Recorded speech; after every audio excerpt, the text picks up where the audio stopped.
The worst feeling in the world isn't fear.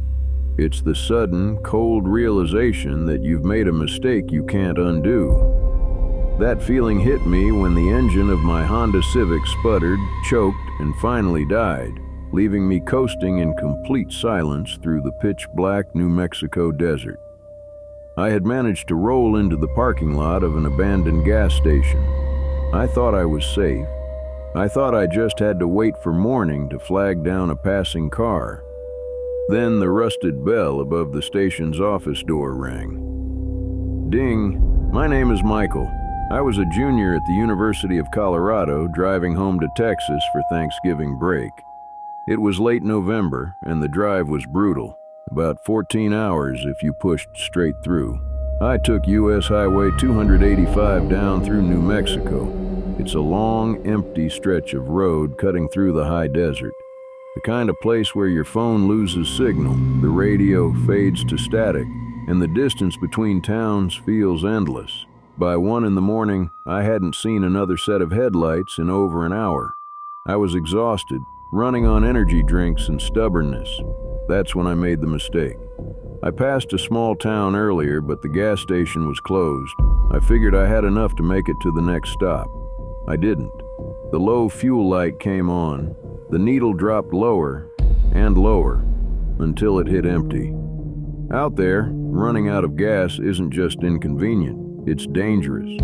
A few miles later, the engine started to cough. Then it died completely. I crested a hill just as my headlights swept across something on the side of the road. A gas station. But it wasn't normal. It looked like it had been abandoned for decades. Rusted canopy, broken pumps, weeds growing through cracked concrete. I coasted in and came to a stop beside one of the pumps. The silence hit me immediately, heavy, absolute. I grabbed my phone, no service. I leaned my seat back and told myself I'd just wait until sunrise. I must have drifted off, because the next thing I remember is waking up to a sound. Click, clack, click. I opened my eyes and looked to my right. The gas pump next to my car was moving. The old mechanical numbers on the dial were turning slowly on their own. Click, clack, click. There was no power, no lights, nothing. Then the nozzle lifted, not fell, lifted. It hovered in the air for a second, and then dropped onto the concrete with a loud metallic clang. I jumped so hard I hit my head on the roof. I told myself it was the wind. It had to be. Then the bell rang again. Ding. I looked toward the office. The door was opening, slowly. The inside wasn't just dark. It was wrong, thicker than the night around it. And then the smell hit me. Rotting meat, copper. Something sweet underneath it that made my stomach turn. I covered my mouth and nose, trying not to gag. And then something stepped out of the doorway. It was tall, too tall, wearing what looked like an old mechanic's uniform, hanging off a frame that didn't make sense. Its head was tilted, at an angle no human neck could hold. It moved toward the pump, dragging one leg, slow, jerky, wrong. Its face wasn't a face. It was wrapped in dirty rags, soaked in oil or something darker, and where the eyes should have been. There were only hollow spaces, looking straight at me. I froze. My brain screamed at me to run, but I couldn't. I had no gas. I was trapped. Then it dropped, instantly, falling onto all fours like its body had just given up pretending to be human. Its limbs bent the wrong way, and it moved, fast, too fast. It disappeared behind my car. I couldn't see it anymore, but I could hear it.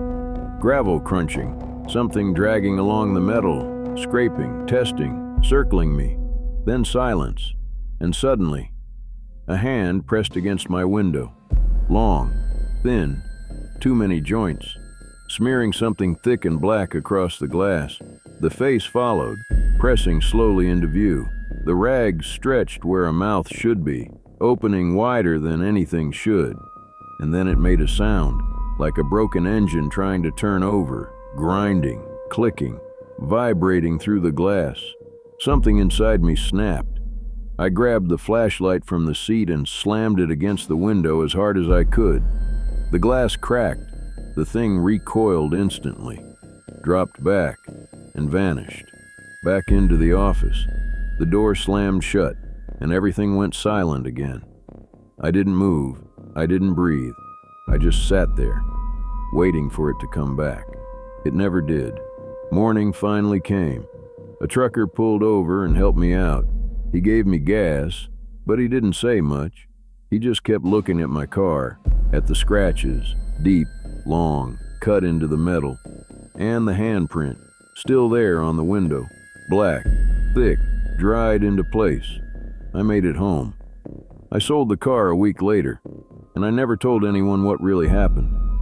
But sometimes, late at night, when everything is quiet,